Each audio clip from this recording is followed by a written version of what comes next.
Hello everyone, today we will talk about how to fix or how to solve the problem of kicking you out on the application of Netflix. You will click on settings.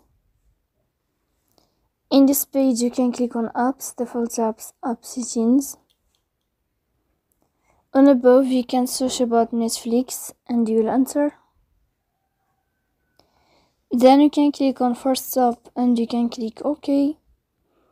After that you will enter to the window of storage.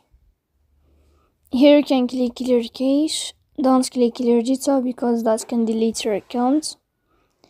In the end you can go to Play Store. You can search about Netflix app.